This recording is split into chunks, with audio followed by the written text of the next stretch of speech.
OK, avant de commencer l'épisode, un mot pour notre partenaire qui nous suit depuis une couple de semaines, Altitude Sport.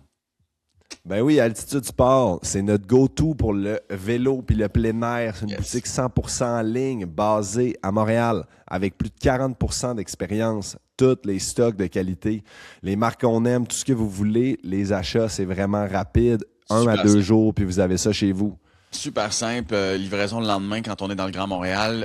En fait, partout au Canada, puis le même jour à Montréal souvent. C'est vraiment, vraiment, vraiment bien fait. D'ailleurs, c'est comme tout, hein, si ça fonctionne pas, si la grandeur fonctionne pas besoin d'imprimante, un code cuillère, merci, on renvoie ça. Donc, merci encore à Altitude Sport. Vraiment une belle gang.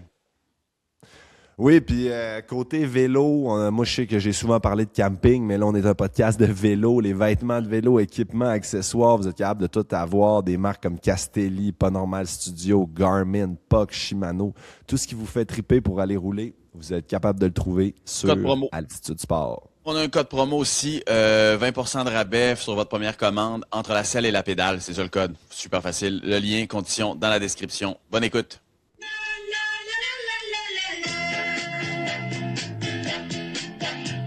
Entre la selle et la pédale, si on arrive à se tenir debout, et si on a les yeux en face des trous, on invitera toutes les filles à danser. D'ailleurs, si vous êtes à l'écoute en ce moment, c'est notre retour sur la Strade Bianche. Puis je sais pas si c'est le retour aussi de la thermopompe de Dave. Non, non, ben, j'ai été promu au rez-de-chaussée, moi, là, tu sais, pour ceux qui écoutent sur YouTube. Je suis dans mon sous-sol, puis je ferme le chauffage pendant 1 heure. Mais non, maintenant, je suis T'es dans rendu le là? salon. Un beau décor. Ah, naturel. ouais. Bravo, mon gars. Ben, bientôt, je vais être dans Verrières. Écoute, les gars, le printemps s'en vient. On a changé d'heure. Ça me rappelle, à une certaine époque, c'était tu sais, quand on était vraiment craqué puis qu'on faisait pas de rouleau, de vélo stationnaire Ouais. au printemps parce qu'on avait trop fait dans la jeunesse. C'était à ce moment-là qu'on commençait à rouler après la job, tu sais, à 4-5 heures le soir parce que le soleil se couchait assez tard pour rentrer Ah ouais? les heures. Ben oui, mais moi, je faisais ça, puis je pense à ça aujourd'hui, je me dis, j'étais fou. Puis, mais il reste que 2 jours après, souvent, on se faisait ramasser par une tempête de neige, puis on retourne en dedans. Mais tout ça pour dire que c'est toujours la petite nostalgie de... Je compare à maintenant que je commence à rouler à mi-avril, puis je me dis, ouais, j'ai ramolli pas mal. Ben, on a ramolli, je veux dire, là, on enregistre ça, on est lundi. C'était le week-end des Strade Bianche. Puis là, il fait beau. Puis je regardais, j'étais là, il fait beau un matin, là.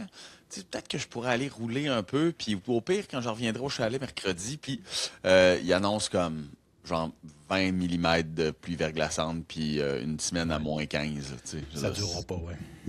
On annonce Mais de la ça neige, commence comme 20 moi c'est 20 cm de neige à Saint-Adèle la semaine prochaine. Ça Ouais, fait c'est que- ça, c'est comme, Faut pas être trop enthousiaste. Moi, par contre, en ce moment, je suis en short. Il faisait 30 degrés hier. Donc, ouais. c'est pour ça que j'ai pas mon beau décor habituel. Je suis au garage, il est très tôt, il est 6 heures du matin, puis je peux pas réveiller personne. Donc, désolé Arizona, pour mon mon gars. décor. Oh, moi, j'ai des bikes. Moi, j'ai des bikes derrière moi. C'est qu'on est dans le concept. On est dans le concept. Ah ben, Ouais, gros week-end de vélo. Retour sur les Strade Bianche qui, hey, c'était vraiment une course intéressante samedi. Je sais pas si ceux qui, en tout cas, moi, avec Flowbike, ce que je fais, parce que je m'abonne via Flowbikes pour regarder les courses, comme à peu près tout le monde qui veut regarder les courses, j'imagine. Là. Mais quand j'arrive trop tard, je recule, je check pas vos textos. Ouais, Tu délites Facebook sur ton sel, ouais, c'est ça. Tu le remets vers midi, ouais. ouais, parce que ça a été un gros week-end de sport. Là. Tu sais, vendredi soir, c'était Canadien jouait à 9h. À 11h30, à minuit, c'était les qualifs du premier Grand Prix en Australie de F1. Ça, j'imagine que tu as suivi ça, Antoine. Puis là, on faisait une petite nuit, puis le samedi matin, c'était le Strade Bianche. Fait que, tu sais, on avait vraiment... c'était compact, là. La F1, d'ailleurs, parenthèse, là, pour ceux qui ceux qui sont quand même intéressés, là, c'est un drôle de week-end de F1, hein, quand même, Dave? Oui, quand même. Puis, ouais, on sait tout pas quoi penser, mais, Non, c'est je ça. mais justement, quand Sport lance un nouveau podcast sur la F1 aujourd'hui même, donc C'est vrai? on pourrait écouter ça pour se faire une tête, mais je pense que tout le monde était comme divisé entre peut-être un peu trop de nouveautés en même temps, puis trop de dépassements étranges, mais Ouais, je c'était pense que très spécial. ça va se Qui anime placer. ça avec le podcast de F1? C'est Benoît Gagnon, puis son fils, je pense, qui va comme duo Cool. père-fils un peu, puis Cool. avec des invités quand même régulièrement. C'est ça que j'ai. C'est ça que j'ai vu. Fait que, ouais, au moins déjà deux auditeurs. Ouais, je ouais, crois. c'est ça. C'est Ben ouais, clair. puis moi, la F1, là, j'ai écouté tout le Grand Tu Prix. pourrais m'y mettre pour comprendre. Quand Ben oui, on ben fait oui. nos petites parenthèses F1, je pourrais Mais en même temps, peut-être qu'on n'aurait plus le droit d'en parler, je sais pas. Mais nous, on aime la course, hein, je pense. C'est ça qui est. Peu importe c'est quoi le genre de course. Mais ouais, j'avais oublié le changement d'heure, moi. Fait que j'ai écouté le Grand Prix jusqu'à minuit et demi. Puis là, j'ai fait c'est vrai, demain. C'est ça. Fait que ouais, c'est grosse fin de semaine, t'as raison. Puis ouais, faut pas se lever trop tard pour le Strade Bianchi. Comme on a vu l'automne passé, il fallait pas se lever trop tard pour les championnats du monde, les championnats européens, Tour de Lombardie. Dès que t'as des Gico, Gico en faire. Ouais, c'est ça. Dès que t'as des Gico. cours. Dès que t'as des cours, tu comprends que tu sais, ça se passera pas dans les 30 ou 40 derniers, ça arrive jamais, ça se passe tout le temps, mais là, c'est comme rendu une joke, en fait, là. Je veux dire, Surtout, ça se passe tu sais, à moitié. Ok. Connaissant le parcours, tu sais, j'écrivais à Dave, moi j'étais. Maintenant, ce qui est intéressant, c'est que tu ouvres la diffusion, puis t'as la course des filles, ça fait que je savais pas, j'essayais de trouver le feed des gars, mais on était obligé d'avoir le feed des filles, qui Ouais. était une course vraiment extraordinaire. C'était une course de Plus mystique. meilleur, oui. C'était vraiment une course de Ouais, mystique. ouais. Ah non, ça a vraiment bien, ça a vraiment brassé, puis il y a eu. Fait que ça pour dire que par le temps que la course des filles finit, ils ont mis la course des gars. Là, c'est comme Ah, puis t'as le temps en esti c'était qu'à 3 mettre, minutes là. plus tard. Ben, c'est ça, ils l'ont mis avant le secteur juste avant la montée Sainte-Marie. Après que ça, il y a une longue descente super technique, vraiment rapide. Puis là, le placement est super important. Tu vires à gauche, puis tu tombes dans une montée vraiment raide. Puis à chaque année, Pogacar, ses 3 dernières victoires, il attaquait de là. Donc, c'était sûr qu'il allait encore attaquer de là. C'est que là, j'étais comme, il nous montrait à la fin le feed de comment il faisait la plaque. Il gravait la plaque pour le podium. J'étais comme, hey, là, c'est là que ça se passe. Style, lâchez-nous la plaque des filles, puis mettez le feed des Ouais. gars. Mais donc, Il aurait pu faire un il deux était- split screen au moins. Là. Ah oui, parce ouais, que à ce moment-là, tu sais, c'est ça, j'ai reculé pour regarder la finale des filles, puis on en parlera, tu sais, puis Magdalene, pour vrai, tu sais, hey, c'était une grande finale, là. Allez regarder la Ouais. finale, parce que, tu sais, puis même je sais pas, les 30 derniers kilos, il se passe de quoi, là, vraiment. Puis, tu sais, Magdalene a fini 5e. Ouais. C'est notre championne du monde, puis elle a vraiment, tu sais, c'est une grande coureuse, elle est vraiment solide. Je suis très impressionné. On dirait que j'avais pas constaté à quel point elle était solide. Tu sais, Ben, ben, c'est- tu sais, pour beaucoup qui pensaient, tu sais, c'est-tu un coup de luck, qui est arrivé outsider, il n'y a personne Non. qui l'attendait à être championne du monde. Là, en fin de semaine, c'était le premier gros rendez-vous de la saison, que le toutes vrai, les championnes étaient là. Name it, là, ils étaient toutes là. Ouais. Puis cachette. elle arrive pour la gang. Là. Quand elle accélère Oh, au pied de la dernière montée, Sienne a fait péter Marianne Vos. Elle coince dans le dernier 200 mètres. Puis les 4 premières qui arrivent pour le sprint vraiment final. Tu sais, elle était Elle là, a rien à là, faire autour de ça, elle perd 10 secondes. Ah ouais. Là. Elle était vraiment 100% dans le game. Donc, c'est vraiment là, chapeau. Là, course parfaite de sa part. Elle a eu sa teammate qui était longtemps aussi. Là, ils ont fait une belle course ensemble. Elle avait annoncé la couleur. Tu sais, elle avait eu la confiance de dire que j'ai vu en entrevue avant qu'il pouvait rêver grand puis qu'elle allait là pour essayer de gagner la course, puis elle y croyait. Donc, c'est le fun de voir qu'elle a, elle a cette confiance-là, puis là, elle livre la marchandise. Pour moi, une 5e place sur une course comme ça, c'est 100% Surtout que le livrer la final. marchandise. Ça Surtout avec le démontre final. aussi, là, l'an passé, là, que, tu sais, oui, elle a gagné les mondiaux, c'était un outsider, tout ça, mais toute l'année était sur la pente ascendante. Tu sais, la progression était là depuis longtemps. Beaucoup de rôles de coéquipière à ce moment-là. Mais là, au mondiaux, réussi à avoir sa chance, puis les circonstances l'ont aidé. Elle a profité de tout ça, puis elle est allée scorer. Puis là, tu sais, elle continue sa progression. Fait que là, maintenant, elle était probablement rendue là de toute façon, même si elle n'avait pas gagné c'est le ça. titre mondial. Puis, fait qu'on voit ça, puis elle essaie de mettre ça dur dès le pied de la bosse parce qu'elle, c'est peut-être la plus pure grimpeuse de la gang. Là, finalement, vu que les autres se sont accrochés, ils ont pu puncher, mais ouais, ça laisse présager de très belles choses pour elle d'ici la fin de la saison. Puis le reste de la Ouais, carrière, bien sûr.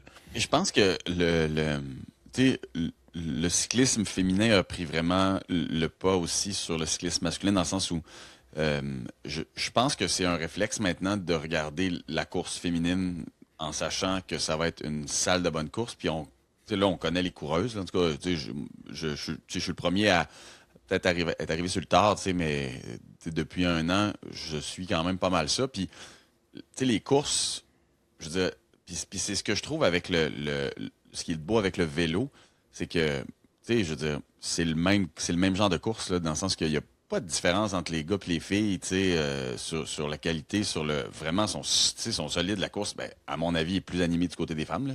Tu sais, elle est plus tripante un peu, je trouve. Puis, encore une fois, avec tu sais, avec la finale, je veux dire, ça me rappelle que je regarde encore souvent la finale des mondiaux de la victoire de Magdalene. Des fois, je fais juste la repasser. Je regarde les 15 dernières minutes, tu sais, parce que je trouve ça trop hot, ce genre de finale-là. Tu sais, c'est sûr que Tadej, on a le gars qui part à 80, là. Mais tu sais, une fois que c'est fait, là. Mais ça te permet d'avoir 2 courses dans une. Tu sais, on chialait sur le feed tantôt, là, mais c'est peut-être une petite erreur de régie là, de dire que peut-être qu'il aurait pu aussi. Tu sais, ça aurait dit la même affaire si c'était l'inverse. Tu veux écouter la course des filles, puis la course des gars est finie, puis ils te montrent le podium, puis ils gravaient le trophée. Tu sais, à un moment donné, essayer de splitter l'écran en deux. C'est ça. C'est ça. Fait qu'il y a des petits détails de même, mais je pense que le produit, c'est de plus en plus ça. C'est que tu as la même foule qui est là, qui arrive plus tôt, qui voit les 2 courses. Puis télévisuellement, t'as pas 2 rendez-vous télévisuels. C'est à peu près la même durée que c'est ça. C'est vraiment hot. C'est vraiment hot. Cela dit. De plus en plus. Paris-Roubaix vont le faire aussi là, cette année. Paris-Roubaix, c'est ça. Le Tour des Flandres, ça, ils le font depuis plusieurs années. T'as les filles qui arrivent 2 heures avant les hommes. C'est que t'as le même crowd, ils passent dans les mêmes monts, puis ça permet d'avoir des courses. Puis même pour les fans, un moment donné, tu vois les coureurs passer une fois. Là, au moins, tu as 2 pelotons. Le peloton est étiré. Là, cette année, en Australie, ils ont rajouté une boucle. Autour des Flandres, il y a une boucle aussi. Donc, tu peux voir une course passer 4, 5, 6 fois. Donc, ça devient intéressant de se déplacer pour aller voir ça. Ils sont trompés aussi, les filles, cette année, dans t'as vu? Il y en a qui sont passés tout droit des chemins de la... Mais c'est à cause de la moto. Ouais. Le problème, c'est la moto. La moto a tracé dans un chemin, puis il fallait tourner. Il fallait qu'ils suivent la route à gauche. C'était drôle à tabarouette parce que tu sais, quand t'as toute une gang qui part, puis là, même, il n'y a plus personne qui sait c'est quoi. Puis il n'y a pas un officiel qui a comme fait OK, guys, on recule, vous êtes trompés. C'est comme tout du monde qui s'en aperçoivent en même temps, puis qui se regardent en se disant c'est-tu ça? Puis même la moto, hein, il était comme plus personne n'était certain. Hey, ça, c'est rochant, tu sais. En tout cas, je trouve ça bien drôle, ce bout-là. Puis, le final, comme ça, les filles ont sûrement fait la reconnaissance, mais là, maintenant, tout se ressemble, puis à fond, puis là, tu vois un chemin tu vois la moto qui passe, puis là, t'es comme, hey, il me semble qu'on l'a pas vu, on n'est pas censé aller là, mais là, tu descends, tu roules vite, tu peux pas mettre les breaks à côté.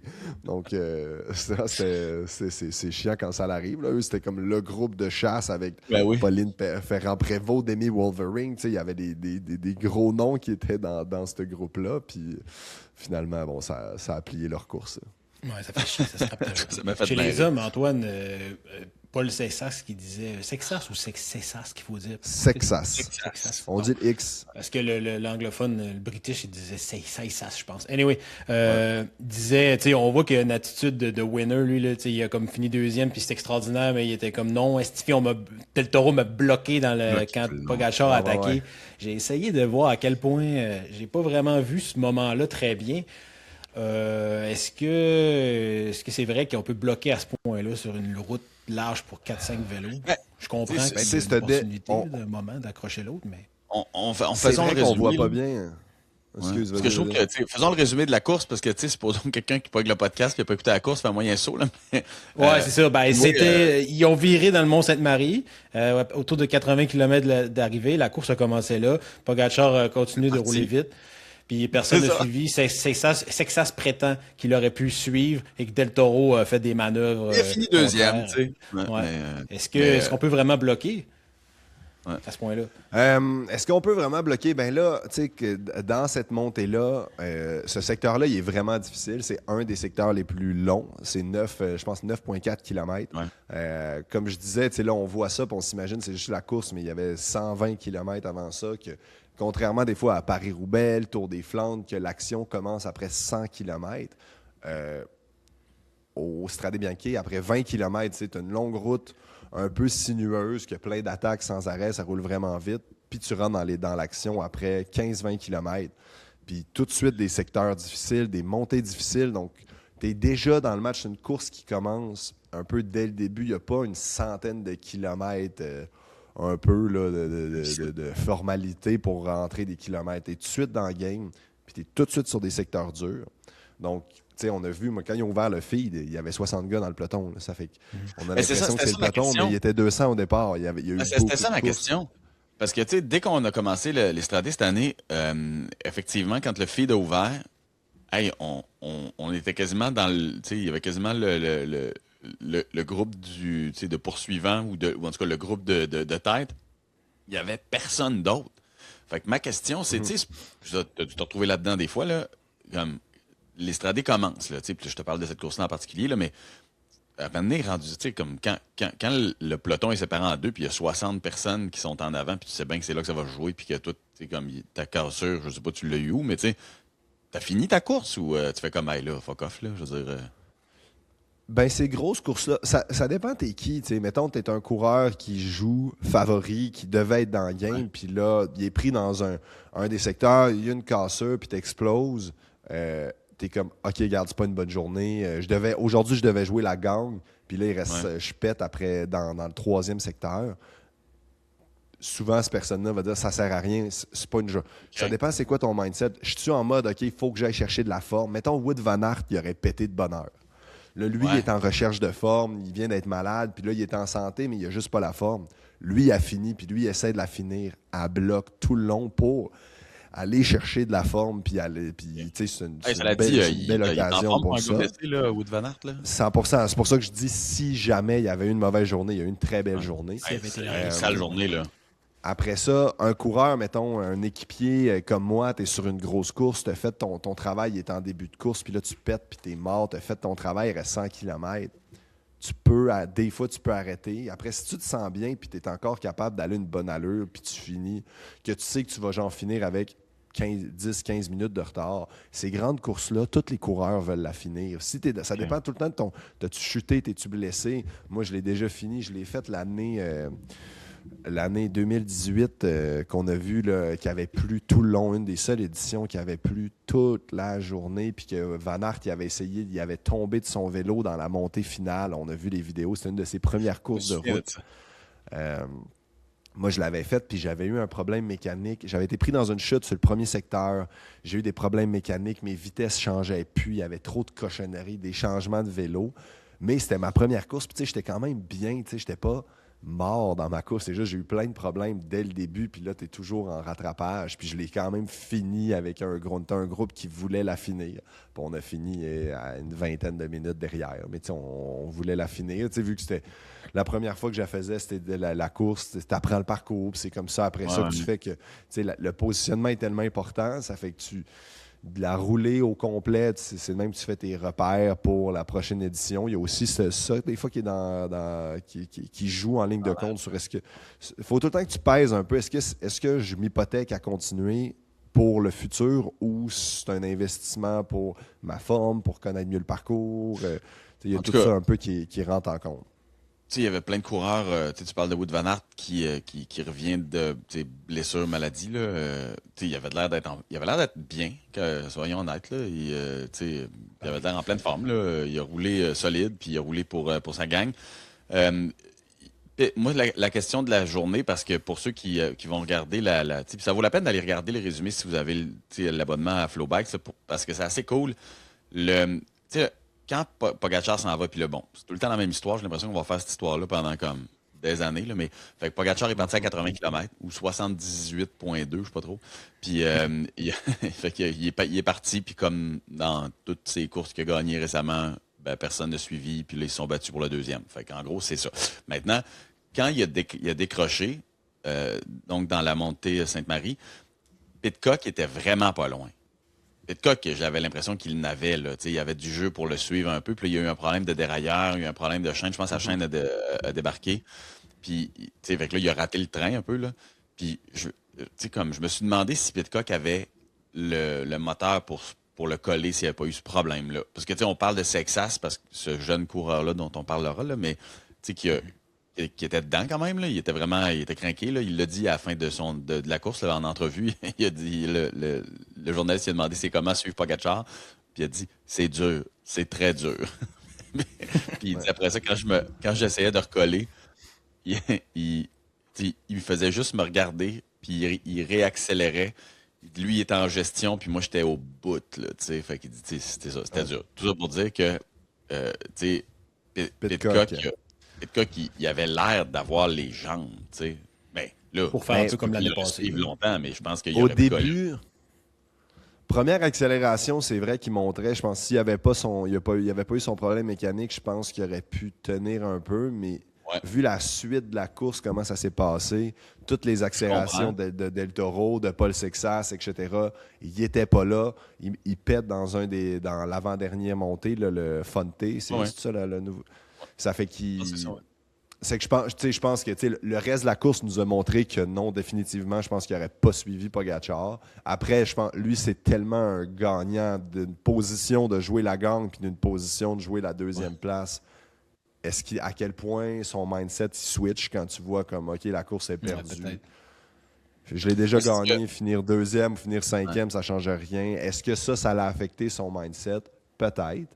Mais je pense pas qu'il y avait. Parce que je me suis demandé Je pense si que ça avait- personne Ouais. dans les watts qu'il y avait là.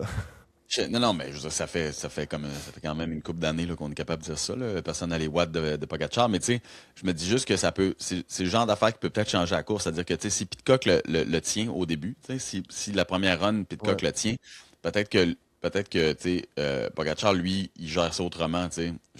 En même temps, tu sais, Del Toro a comme vidé la patente là, avant qu'il parte, là, Pogacar, mais il demeure quand même que ça aurait pu. Tu sais, on est ici à changer. J'ai l'impression qu'on est en train d'analyser les années Schumacher en char, là, tu sais, quand il gagnait tout, où est-ce qu'on fait comme. Tu sais, peut-être que si Avec un budget, quelqu'un. des bonnes C'est ça, ressemblances. c'est ça, mais tu sais, peut-être C'est vrai. si quelqu'un pogne la roue, puis ça se pourrait que ça change, peut-être. Tu sais, on est dans les petites analyses en espérant qu'il se passe de quoi, là. Mais tu sais, Ouais. je me dis comme. En tout cas, Mais d'un il reste coup, là, que, tu sais, c'est vrai que pour la deuxième place, des gars comme Pitcock, peut-être c'est moins dans leur mindset, là, c'est vrai. Puis, mais si tu prends tous les autres, ça a fait une belle course pour la deuxième place, là, avec les ça fait deux une groupes solide qui se course, séparaient, qui revenaient. Puis télévisuellement, c'est malade, les stradés, là, tu sais. Je Ah pense que oui. c'était bien présenté. Tu sais, on voyait que de temps en temps, Pogacar, puis qui fait quand même sa démonstration avec son maillot arc-en-ciel. Mais on manquait pas l'action en arrière, je trouvais. Non. Fait que Non, ce qui est puis cool, tu sais, c'est quand même des podiums à aller chercher, là. Fait que, il y a quand même Ben Healy qui tu sais, moi, je le trouve hot, ce gars-là. Là, tu sais, ce coureur qui joue, qui est pour comment ça s'appelle son équipe? Voyons, Éducation. EF Education. EF Education. Moi, ce gars-là, je sais pas trop. J'ai de la misère à l'analyser. Puis peut-être que vous allez m'aider, là, mais tu sais, il y a tout le temps de quoi il y a tout le temps de quoi dans le tank. Il fait tout le temps de quoi. J'attends qu'il n'y en ait plus. Oui, c'est ça. J'attends qu'il n'y en ait plus. Là, il a attaqué Il fait comme tout le temps la 35 même fois dans affaire. des moments weird. Puis il pète comme quand même loin de part. l'arrivée. Fait comme, voyons, Il fait tout le calvaire. temps ça. Puis Il part. il est presque tombé aussi. Ouais, Oui, il c'est est presque ça. tombé dans la montée, tu sais, où est-ce qu'il y a des spectateurs qui l'ont comme retenu, là, tu sais. Mais c'est ça, fait que ce coureur-là, tu sais, l'Irlandais, là, Ben Healy, tu sais, il est weird sur son bicycle. En tout cas, il est comme. Mais ça nous prend Il a des une gars de drôle même, hein, d'allure. parce que tu sais, il est peut-être un peu moins analytique, en tout cas en apparence. Ouais, Puis, clairement. tu sais, l'année passée, quand il a gagné son étape autour, là, parti Ouais. à 40 kilos de la ligne, il n'y a pas grand monde qui bêtait sur lui. Mais tu sais, c'est d'essayer des affaires, créer du mouvement, puis il a pris le maillot jaune plus tard dans des circonstances offensives aussi. Ouais. Fait que c'est hot, là. Mais ouais, on a de la Ouais, misère mais c'est dans ce à le course-là, comprendre, là. surtout dans ce cyclisme moderne, en effet. Tu sais, dans cette course-là, je le comprends pas tout le temps, ce gars-là, tu sais, dans le sens où il met tout le temps des bombes, puis il se fait. Hey, c'est rare là, qu'il tient. Ben, je me souviens pas d'un moment, à part dans sa course au Tour, dans son étape Ah, du il n'y a Tour. pas énormément de victoires. Là. Il y a une Hey. victoire au Tour d'Italie pas au Tour de France, mais sinon, That's it, il là. est toujours Pourtant, il est devant. tout le temps là. Tu le vois tout le temps. mais Puis là, il part, puis là, il regarde en arrière comme un peu trop tôt tout le temps, ça va voir si quelqu'un le suit. Là, il se fait rattraper. Là, il bosse. Après ça, là, le peloton s'en va. Lui, il n'est pas capable de tenir. Il finit par recoller. Il repart. Je dis, voyons, qu'est-ce que tu fais? C'est quoi ta ouais, il y a une stratégie? drôle de en arrière gestion de ça? Je comprends l'effort. pas. Ben, c'est sûr que c'est brûlant. Puis, tu sais, c'est un parcours. On parlait de son étape au Tour de France qui a gagné. C'est différent aussi parce que, tu sais, il n'y avait pas toujours des côtes incroyables. Tu sais, au Stradé Bianchi en fin de semaine, c'est un mur après l'autre. Fait que, tu sais, à un moment donné, on a tous ceux qui ont fait des courses ou même des gros juste fait des trainings dans un parcours montagneux. À un moment donné, ça te rattrape, là, effectivement. Tu peux pas te dire 2-3 bosses, je vais être vraiment actif, puis après, c'est plus plat, puis je vais pouvoir travailler avec 2-3 gars, puis les pinets à la fin, tu sais. Stradé, là, c'est un après l'autre. Il n'y a jamais de. Vous en pensez quoi justement de ça, de la difficulté du parcours? Là? C'est un peu la polémique là, qui est pas la polémique, mais qui parle. De plus en plus, on voit là, les parcours, c'est de plus en plus dur. On veut du 5000 mètres, 4000 mètres de dénivelé pour, au final, justement, le plus c'est dur, le plus Pogacar a la main. C'est comme si tous les organisateurs veulent que Pogacar gagne parce qu'il fait un show puis ça fait de la publicité. Mais là, on voyait Patrick Lefebvre, l'ancien manager de Quick-Step Soudal, qui était comme ça sert à rien, le parcours est pas plus excitant maintenant. Tout ce que ça fait, c'est que ça enlève des contenders comme Mathieu Van Der Poel, comme un Wout van Aert, t'enlèves un 500 1000 mètres de dénivelé, la course change parce qu'il y a un peu plus de temps mort. Là, c'est tellement dur, c'est tellement des enchaînements de côtes que les gars, les classic man, comme un Mads Pedersen, des coureurs qui ont un peu le potentiel de gagner ces courses-là, puis rivaliser Pogacar, ben ils viennent pas parce que là, c'est comme il y a ben trop de dénivelé. C'est un gars comme Van Der Poel, si Pogacar a poussé 380 watts pendant 2 heures, c'est 450 pour Van Der Poel parce qu'il fait 10 kilos, 10-12 kilos de plus que lui. Donc... oui, Van Der Poel a déjà gagné cette course-là, puis il vient plus parce qu'il n'arrête pas de rajouter des bosses. Moi, tu voulais savoir ce qu'on en pense. Moi, je pense qu'il devrait en enlever un petit peu, que ça reste un parcours très accidenté. Mais justement, qu'on favorise les retours de ces gars-là que tu as nommés. Puis je pense que Pogacar viendrait pareil. Genre, ça serait pas une course de plat. Oui, c'est ça. C'est pas Paris-Tour, là. Puis tu aurais un meilleur show, là. Je veux dire, il faudrait que Pogacar travaille plus. C'est surtout, je regardais la différence, parce que c'est la 20e année cette année d'Estrade, là, tu sais, puis je regardais la différence, puis c'est que cette année, dès le départ, ils ont mis des côtes. Tu sais, comme ils en ont mis en startant quasiment. Tu sais, la première moitié, là, c'est tough, là. Tu sais, elle est tough, la première moitié de la course quand même, là. Puis là, je me disais, tu sais, peut-être que... Puis au début, c'était pas ça. Au début, tu sais, t'avais pas tu sais, t'avais un bout où c'était très... pour le show de la TV, là, c'était très beau. Ouais. Puis, tu sais, ben, ça l'est encore. C'est juste que, tu sais, là, c'est comme plus dans le rough dès le départ. Puis là, je me disais, je me demandais, tu sais, est-ce que c'était parce qu'ils testaient au début? Parce qu'encore une fois, 20 ans pour une course, c'est pas vieux, là. C'est vraiment pas vieux dans le monde du vélo. Puis, mais ça s'est déjà établi comme une course importante. Fait que là, je me disais, peut-être que, tu sais, ils l'ont comme pimpé avec le temps. Mais tu sais, ce que vous me dites, c'est que, tu sais, ils se craignent pour avoir de plus en plus de montagnes, de plus en plus de difficultés, tu sais. Puis pour Pogacar, je sais pas, mais tu sais, je trouve que c'est vrai que ça enlève des... Tu sais, on n'avait pas grand monde, là, ben, tu sais, des Van Der Poel de ce monde, là, puis il y avait personne, là. Tu sais, à part Pogacar, là, t'avais peut-être... Là, tu mets des grimpeurs, mais tu sais, des grimpeurs de course d'un jour, il y en a un peu moins, tu sais, à travers les classic man. Là, c'est des classic man qui sont capables de chauffer dans le gravel, il y en a encore moins. C'est ça, tu sais, tantôt, on n'a pas répondu... On n'a pas répondu à ta question sur est-ce que Del Toro a bloqué, tu sais, peut-être, parce que... on n'a pas bien vu, justement, la descente que Pogacar a mis le gaz au fond. Cette descente-là, la montée Sainte-Marie, c'est 3 escaliers, 3 gros pitchs. Puis après ça, tu as une descente avec 2 grandes courbes. Mais là, une descente que tu as une prise de vitesse là, à 70-75 km/h facile. En gravel, là. Sur de la gravelle molle, puis tu as 2 virages, puis la route n'est pas large. Là, tu peux pas virer à 2 de large. Là. Sur ce virage-là, full gas, c'est qu'il suffit que Del Toro... Il élargit un peu premier virage, deuxième virage, puis tout de suite après, tu rentres, ça commence à monter, puis là, c'est pas Antoine Duchesne là, qui est en train d'accélérer, c'est Pogacar, puis si tu y laisses... Qu'est-ce que tu sais que c'est le plus vite au monde, c'est le plus fort au monde, si t'es pas collé, tu perds un 5 secondes, ça va descendre, puis là, il faut que tu rattrapes Pogacar qui est en train de rouler à probablement 600 watts. Ça prend pas grand-chose, en effet, puis là, faut pas que tu manques le train, mais c'est sûr que ça se... Moi, j'ai vu une rivalité naître timidement en fin de semaine. Que tranquillement, on voit qu'il va pouvoir. Oui. Tranquillement. Parce que l'automne passé, on l'a vu apparaître sur les courses d'un jour, en fin d'année. Je pense que Decathlon l'a couvé toute l'année, il ne voulait pas le brûler. Il a fait genre. Ouais, il a 19 ans, tu fais bien de le rappeler. Il a fait genre, je pense, 8e au mondiaux ou la Lombardie. 3e au championnat européen, mais c'était Remco, le némésis de Pogacar. Là, je pense tranquillement, on le voit arriver. Mais je pense que c'était très limite. C'est bloqué ou pas, tout ça pour dire. Je pense que quand tu es rendu à dire que tu te fais bloquer puis que c'est pour ça que tu n'as pas pu suivre l'autre, je pense qu'il était quand même limite. Mais on voit quand même le mindset du gars. Je ne m'arrêterai pas tant que je ne gagnerai pas. C'est ça que je voulais dire finalement. C'est très intéressant. C'est pas un gars qui est là pour être content de finir 2, 3e. Mais je pense que ça, au-delà des capacités physiques, c'est quelque chose qui va être à surveiller. Je pense que Pogacar va l'avoir de plus en plus sur le porte-bagages. Puis découragez-vous pas, les gars, découragez-vous pas, les auditeurs. Un jour, on va avoir des courses de vélo masculines à nouveau. En attendant, on peut écouter les courses des filles.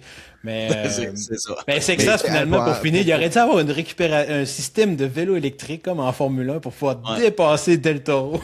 Ouais. Puis après ça, Del Toro aurait pu le redépasser. Non, OK, c'est ça qui Non, manque. mais tu sais, la course qu'il a faite, là, il a réussi à reprendre du temps quand même. Tu voyais l'écart. Il s'est sauté le moteur en essayant dans son attaque. Ouais. Il a dû comme lever le pied, mais après ça, sa course était pas finie, mais pas pantoute. À chaque moment qu'il a eu l'occasion de pouvoir faire un coup de vis, il est ressorti.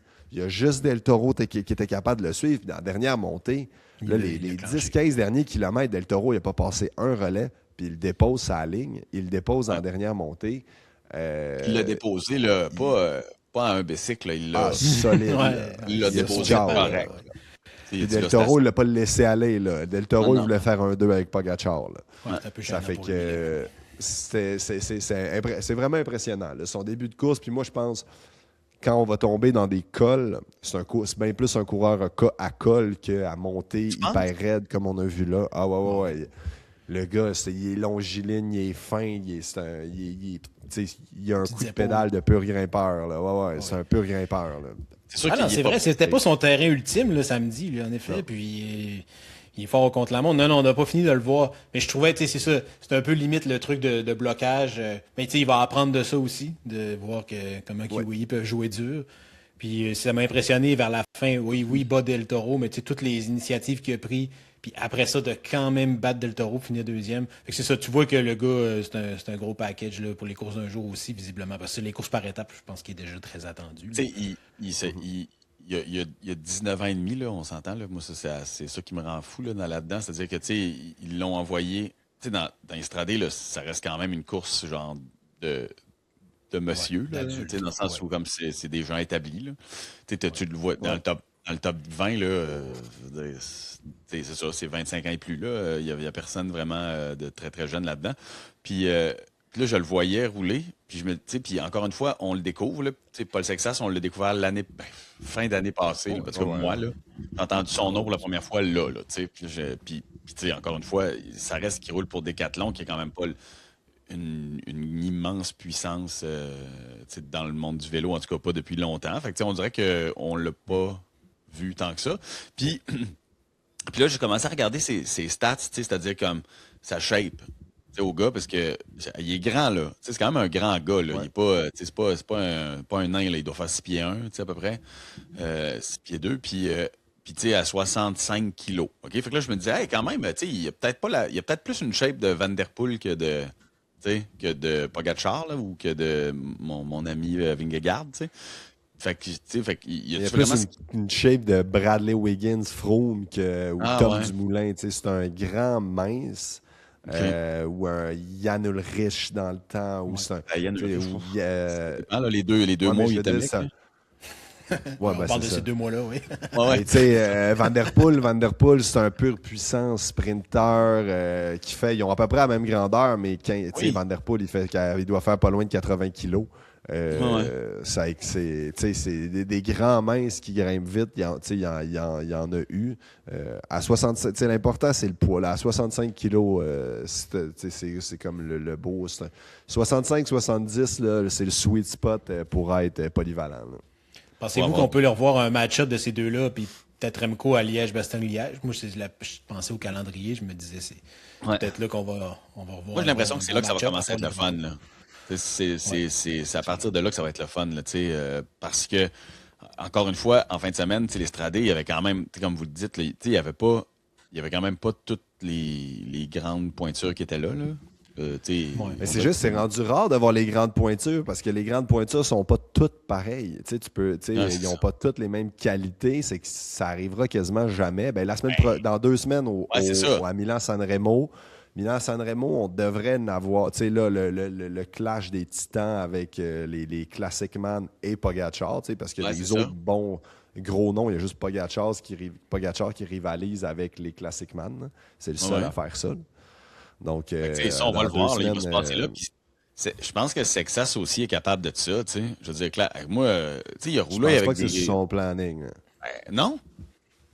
Non, je pense pas qu'il Ben, je devrait pense que ça être dépend à aussi Sanremo, des. là. Ben, ils sont sûrement capables de tout faire, mais ça dépend des intentions. Tu sais, comme Pogacar, il est tout le temps mis à Sanremo, mais c'est parce qu'il est obsédé par l'histoire du cyclisme et il veut gagner ça. Mais tu sais, il y a tellement de misère parce que c'est comme pas assez dur. Mais il a une intention d'être là, puis c'est pour ça qu'il est là. Ben, à voir, il va peut-être bloquer d'autres mondes aussi cette journée-là. C'est plus là qu'il y aurait besoin de blocage. C'est à Sanremo, parce que c'est comme Puis pas le assez Poggio, dur. man.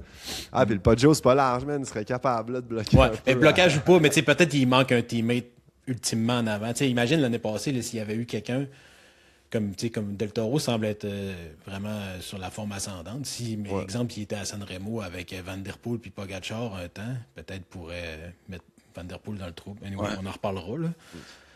Mais c'est ça, c'est le vrai week-end, le fun, c'est dans 2 semaines. Tu sais, parce que... Mais le vrai, il y en a plein, là. Là, en ce moment, Oui, c'est mais- Paris-Nice, Paris-Nice, là. Tirreno-Adriatico. Ouais, là, moi, je veux que tu nous expliques. Ça se place où, ces courses-là? Les coureurs les utilisent pourquoi? C'est des courses d'une Parce semaine, que- pour ceux qui connaissent moins ça, là. Ouais. Antoine, c'est pour préparer les classiques ou comme bâtir pour les grands Ça tours? commençait en fin de semaine, ça commençait dimanche, puis j'ai regardé la course. Puis pour ceux qui ont regardé la course du samedi, quand tu arrives à la course du dimanche, du début de Paris-Nice, tu fais comme moi. C'est sûr que c'est moins ça. Là. Ouais, c'est plus vers la fin de la semaine que c'est excitant. Ouais, c'est ça, tu sais. Fait que, à quoi ça sert, c'est Paris-Nice, à quoi ça sert? Mais tu sais, c'est 2 grandes courses. Paris-Nice a un peu plus de notoriété. Tu sais, Paris-Nice, tu gagnes Paris-Nice, c'est quand même un tu sais, à moins, c'est sûr, mettons, pour un Pogacar de gagner Paris-Nice, tu sais, tout dépend, mais mettons, l'an dernier, les 2 dernières années, ça a été Matteo Jorgensen qui gagne Paris-Nice. C'est son plus grand résultat en carrière. On a vu un Marc Soler gagner Paris-Nice. C'est une grosse course qui a beaucoup de valeur. Pour le gars qui a gagné 5 fois le Tour de France, c'est une course comme une autre. Tu sais, même Pogacar, maintenant, justement, il trouve qu'il y a plus de valeur à aller cibler les grands monuments, les grandes classiques, puis il va même plus sur ces courses-là. Cette année, du moins, il ne fait plus ces courses de préparation-là. C'est que souvent, Paris-Nice, on va voir plus les gars comme Vingegaard, David Gaudu, les grimpeurs, parce que le week-end, là, quand tu arrives à Nice, c'est difficile, c'est des grosses courses, c'est des cols, c'est les premières courses de col, premières courses par étape. C'est des catégories 3, 2, des fois 1. Ouais. Je peux pas dire qui est que déneigé, c'est une préparation pour un grand tour. C'est une course importante en soi pour l'équipe. Les coureurs la font comme un peu objectif de début de saison. C'est, mettons, si l'année est coupée en 3 blocs, ça, dans ton bloc de début de saison, si tu es sur Paris-Nice, c'est un de tes objectifs. Vingegaard est là. Souvent, on va voir... Tu sais, Vingegaard, son objectif, c'est de gagner Paris-Nice. C'est pas son objectif de l'année. Mais Non, là, mais dans tu sais. le début de l'hiver, il est là pour la gagner. Il est pas là pour s'entraîner. Il y a beaucoup de sprints. D'habitude, il y a 3 à 4 étapes de sprint. Fait que les sprinteurs, c'est des gros sprints à aller gagner. Gourmet est là. Il l'autre- n'y a pas de gros noms, là, à part, tu sais... Ben, on va les voir sur Tirreno la plupart du temps. Les autres, Ouais. tu sais, c'est comme parce que t'as comme la course est en même temps. Souvent, Tirreno, il y a un peu plus des étapes longues. Il y a moins de stress, c'est moins usant. Puis tu vois plus les classic man aller là. Parce que justement, tu es capable d'un peu simuler. Il y a souvent des étapes de 200, 230 km. Fait que tu fais plus de temps, plus de kilomètres Il y a pour plus te de chances qu'il préparer fasse beau aussi.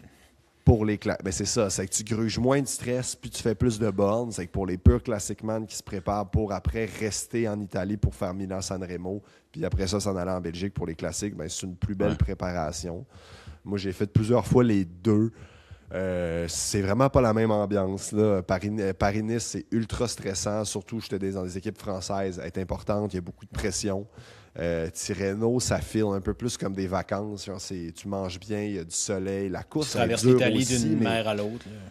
mais tu n'as Littéralement. pas le même stress. T'as vraiment pas, là, il n'y a pas la même pression puis le même stress dans la course que Paris-Nice. En France, il y a plus d'agglomération, il y a plus de road furniture, il y a plus de chutes, il fait pas beau, c'est de la pluie, il y a de la bordure. Si tu finis Paris-Nice, là, puis t'as perdu une couple d'années de vie. Là. C'est une là que tu course te qui- demandes comment tu vas faire 3 semaines. Hein? C'est ça, c'est ce genre de course-là que tu Exactement. parles des fois. Puis souvent, ça part dans la neige ou dans la pluie. Tu sais, c'est la course vers le soleil là, qu'ils l'appellent. Et c'est quand même cool aussi. Ça. Géographiquement, tu pars de Paris jusqu'à Nice. Je sais que c'est pas toujours ces villes-là. Mais il y a ça toute la semaine, tu vois qu'il enlève des couches, puis vers la fin, il s'attaque dans le col d'Aise, tout près de Nice et Monaco. Puis, je suis rendu là d'ailleurs dans ma traversée des Alpes sur Rouville, les gars. Il me reste juste le col d'Aise. Fait que c'est littéralement une parade comparé à tout ce que j'ai traversé. Fait que, si, man. Ouais. C'est ça. Ah ouais, ok. Hey, c'est drôle. J'ai passé le sommet de la Bonnette là, en fin de semaine. Là. Fait que, voilà. La le Bonnette, sommet, ça, le plafond. Ouais. Mais ça l'avez-vous déjà fait? 3 séances, monter le col. Fait que c'est pas comme quand tu le fais en vrai. Il y a plein de marmottes.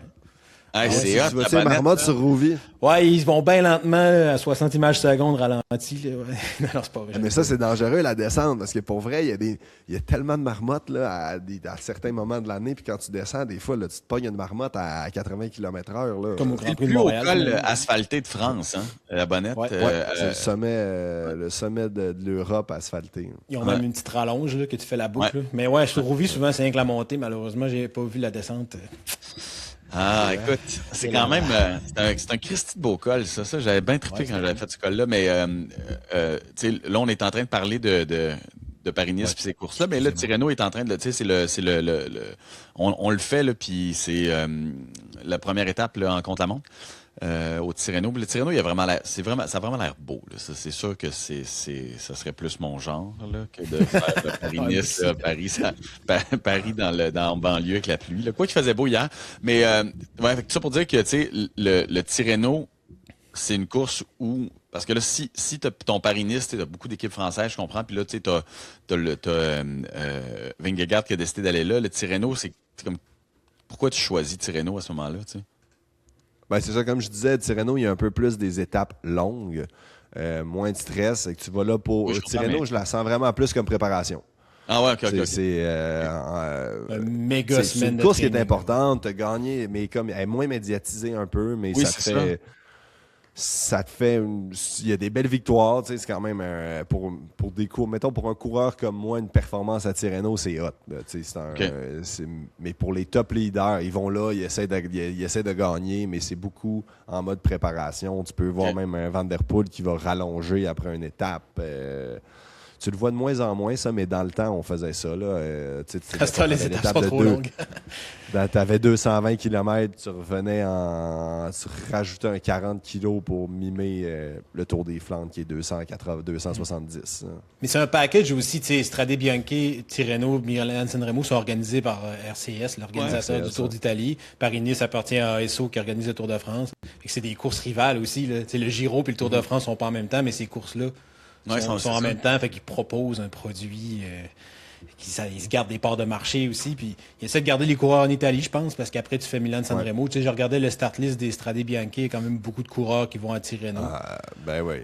Voilà, tu joins d'habitude, tu joins les deux. Puis c'est un des plus beaux trophées, je trouve, de la saison. Là, le RCS font des beaux trophées. C'est comme une grosse fourche en or. Là, comment oui, c'est un trident des mers, parce que c'est la mer Tyrrhénéenne jusqu'à la mer Adriatique. C'est ça que ça veut dire là, en italien, finalement. Ouais, c'est vrai, c'est vraiment un beau trophée. J'espère qu'on va avoir un live coverage quand ils vont graver le nom du vainqueur. Ah oui, en même temps plein que prime le finish, time. S'il vous plaît, gars et filles. Non, il n'y a pas de course de filles. Hey, si si on a à conclure un truc là, puis ma conclusion en fait c'est une question. On s'est tous assis puis on a regardé l'Estrade puis on savait ce qui allait se passer. Hein? On s'entend là? On savait ce qui allait se passer. Ok, parfait. Ouais. Fait que si on prend les prochaines courses de Pogacar, est-ce que ça va être ça, selon vous, toute l'année? On va s'asseoir et on sait ce qui va se passer. C'est weird parce que ça enlève pas le fun, bizarrement, mais là, ça pourrait être fatigant, là. Ça commence, Ouais. Ouais, c'est qu'on pourrait faire une thérapie là-dessus. Milan-San Remo, ça va se faire à Cipressa. Là, il a essayé de faire le record. Il a battu le record de la montée, puis de la montée qu'il avait faite avec Van Der Poel l'an dernier de 6 secondes. Ça fait que la Cipressa, c'est quand même loin. Ça a quoi, 30 kilos? Un peu moins de 30 kilos de l'arrivée. Ouais. C'est là que ça va exploser. On risque de voir à peu près les mêmes joueurs. Puis lui, il va mettre un Del Toro, Tim Wellens. Tim Wellens, il est sur le carreau, là, mais... il va prendre un autre des 5 Tim Wellens qui ont. Ouais, c'est ça.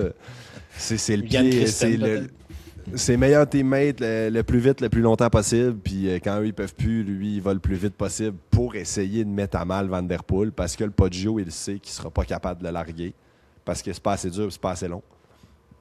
Le plus long, c'est la Cipressa, 8 minutes, même si c'est pas assez raide, mais son objectif, c'est quand même un effort assez long. Mais Van Der Poel, sur 10 minutes, il est quand même très vite. Ça fait que Mais c'est pour ça on que va je me suis voir. demandé, c'est que- Ben moi, pour répondre plus largement, je crois que ça sera pas. Oui, Pogacar va être dans le coup, effectivement, mais les prochaines courses, Antoine vient de parler de Sanremo, mais je pense Tour des Flandres, Paris-Roubaix, ça va être très excitant parce que c'est pas les terrains de Pogacar, même si on sait qu'il va être en avant puis il peut les gagner aussi.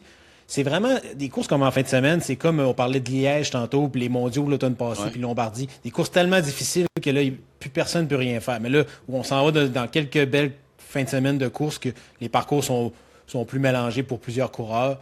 Je pense pas qu'on va être écœuré de Pogacar dans le prochain mois. Peut-être à Liège, on va être écœuré à nouveau. Ouais. Mais non, je pense que ça sera pas si pire. Mais là, ouais, c'est dur mentalement. Là. On a eu Strade Bianchi, puis on a eu tout l'automne passé, qu'on ouvrait la TV, puis c'était fini. Oui, c'est Mais ça. là, je pense qu'on peut se remotiver, puis ça va bien Ok. aller. Là. Parce Mais que- moi, j'aime nos ça. arcs-en-ciel. Moi, j'étais impressionné. Moi, oui, moi mais ça moi reste aussi. que je trouve, on chiale, mais moi, je trouve ça impressionnant de le voir faire, l'équipe, comment il se dévoue, puis le travail tout le travail de son équipe, puis Je suis derrière. d'accord, il y a- mais c'est juste comme que être impressionné 37 fois, c'est correct. Là, la 38e, on l'est moins un peu. Puis là, le 39e, on fait comme, OK, là, on commence à comprendre. Puis tu sais, comme... C'est ça. On est tous d'accord, puis les gens qui écoutent sont d'accord aussi, mais en même temps, ils sont comme. Oh. Tu sais, il y a quelque chose qui fait que tu as un petit peu moins l'urgence de l'écouter là, le dimanche matin quand c'est toujours la même personne qui gagne. C'est normal, ouais. même si c'est grave, mais Ah, je pense c'est- qu'on Parce est que là, correct il est pour le rendu à prochain. genre 110 victoires en quoi? Il a commencé en 2019. Ouais, genre. Ça fait qu'en 7 saisons, en 7 ans, il y a 110 victoires. Mettons ça qu'il y a se une peut pas, moyenne quoi. de 60 courses, 70 courses par année. Tu sais, c'est une grosse moyenne au bat. Ouais, mais tu sais, il fait... Non, ça n'a aucun Christi de bon sens. Mais tu sais, ça reste que c'est ça. C'est intéressant à regarder quand même. C'est juste que là, il va falloir que les prochaines semaines, il y ait d'autres choses. Ouais, Fait ouais. que c'était ça ma question. Tech, on se partageait ça cette Ouf. semaine. Là, il faut qu'on parle de BC. OK, ouais, là, la saison va commencer bientôt. Là. Je comprends plus trop les Hey, positions. commencer, ça fait un mois et demi. Là. Lâche-moi la Non, saison va commencer Commencer bientôt. pour là. nous autres dehors. Commencer pour nous autres dehors. Là, calme-toi. La là. plèbe, c'est- Ouais. Pour les gens du Québec, là, quand on va aller pédaler dehors dans un mois et demi, là, plus, là, tu sais, ish. Ouais. Fait que c'est la question que j'ai l'impression qu'on va poser tout le temps, c'est, ben, en tout cas, mon impression, là, c'est ça. Je pensais que c'était réglé, moi, dans ma tête, mais le positionnement sur un vélo, je comprends plus rien. Je vous le dis, là, je comprends plus rien. Fait que là, moi, mon vélo, c'était peut-être un peu trop long parce que j'étais très long sur mon vélo. Puis là, je lis juste du compact. Puis avant, j'étais bien bas sur mon guidon. Puis me suis débarrassé de toutes mes spacers. Là, faut que tu remettes ça à Puis l'air. là, il faudrait que je remette toutes mes spacers. Puis je les ai plus, mes spacers, parce que je pensais que c'était fini. Puis là, mais pour vrai, là, c'est Là, ta tige de fourche est trop courte. T'es je comprends foutu. rien. Puis là, puis l'article qu'on se partageait, c'était le nombre de spacers qui sont de retour. Là. Tu sais, comme t'es rendu Ouais. que tu revois des spacers, tu vois des potences de sel qui ont comme 12 cm, 15 cm. Voyons, il me semble que c'est plus ça, là. Qu'est-ce que j'ai manqué, tu sais. Je sais pas. Tu te mets comment, toi, sur ton bicycle, Antoine? On dirait que c'est toi qui es le métronome de ça. Ben, c'est vrai que ça a vraiment évolué. Dans le temps, tu sais, c'est comme le plus tu étais penché, le plus tu étais aéro. On avait moi, j'ai une potence de 150 plongeantes, droppées au maximum. Puis maintenant, on a des potences droites avec des stacks de 2-3 cm en dessous. Je sais pas exact. Tu sais, je pense que c'est l'évolution. On essaie des choses, on apprend. Là, la mode, on a réalisé que les plus petites manivelles, là, je pense bientôt 170 va devenir la norme d'entrée parce que tu as moins de flexion en haut, mais tu as autant de force et que tu viens moins fermé dans ton aine. C'est une autre On chose, monte, ouais. tu sais, moi, j'ai monté mon guidon parce que j'ai eu en 2019 une endofibrose à l'artère iliaque, qui est un peu la maladie des cyclistes, qu'on vient boucher nos artères. Puis la plupart du temps, c'est dû à une position qui peut être trop fermée. Puis tu viens créer, tu viens comme bloquer, il y a une grosse circulation sanguine, tu viens bloquer dans ton coude le sang, puis ça vient que tu finis que t'engourdis, etc. Donc, en ouvrant plus, tu viens moins fermer cet angle-là, donc tu as moins de risque de pouvoir venir bloquer ton artère. Donc, puis là, on s'est mis à avancer nos selles aussi. Oui. Pourquoi on avançait notre selle au contre-la-montre puis pas en route? Parce qu'on utilisait plus nos ischio-jambiers. Là, tout est plus avancé, tout le monde est plus à l'avant, mais plus haut, mais en même temps, on est capable de fermer. Ta surface frontale est autant fermée puis plus facile à tenir. Au début, on a vu... T'as plus besoin d'avoir le volant en bas pour être super aéro. C'est ça qui est... Exactement. Les gars sont plus forts. Je pense le core, t'as un meilleur core. T'es capable tu plies tes genoux au lieu d'avoir les bras tendus, mais avec le guidon hyper loin. Là. Tu plies tes coudes puis t'es capable d'aller chercher la même position. Là. Tu regardes la position je regardais la position de Bernard Hinault, là, début des années 80. C'était wild. Oui, c'est ça. J'ai tout le temps l'impression, j'étais là, hein, mon Dieu, on dirait que s'il était pas Il fait... va tomber, c'est ça. c'est ça. Hey, pour vrai, il descend des cols, là, il est tellement penché, là. Tu sais, comme, il est comme tout croche, son bicycle, puis là, tu te dis, tu sais, puis c'était à l'époque où, clairement, parce que je sais pas comment il courait, mais les coudes, là, ben ouverts, là, tu sais, là, ça courait les coudes ben ouverts. Mais là, les gars, ils étaient massifs, là, il y avait pas, c'était pas la même, les gars étaient plus forts, ils faisaient tous les types, il y avait les plateaux, il y avait c'est quoi, 42-21 en arrière. Comme plateau, c'est qu'ils étaient tous plus musculeux, des petites crevettes maigres, là, comme on voit aujourd'hui, il n'y en avait pas, là. C'était tous des paysans aussi, là, ça montait. Ils roulaient, ils allaient vélo, travailler. Tu te dis, voyons donc. Il n'y a pas de fun là-dedans. Hey, les gars, vous croire qu'on a réussi à faire 50 minutes dans un podcast parce qu'on voulait faire ça rapide? Question 30 minutes. Ouais, question du public, puis la question du public, là, tu sais quoi? Elle va s'en aller dans l'extra, mais je la pose tout de suite, OK? J'en ai deux. Dis-nous ça. La première, là, en fait, je vous donne les deux, OK? Sylvain, qui est mon ami avec qui j'ai regardé la course en fin de semaine, il voulait que je vous demande, les pneus ce week-end, c'était quoi?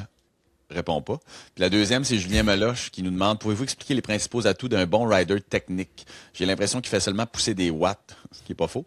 Fait que on se retrouve dans l'extra. Sinon, on se reparle bientôt pour l'analyse des prochaines courses. Bye.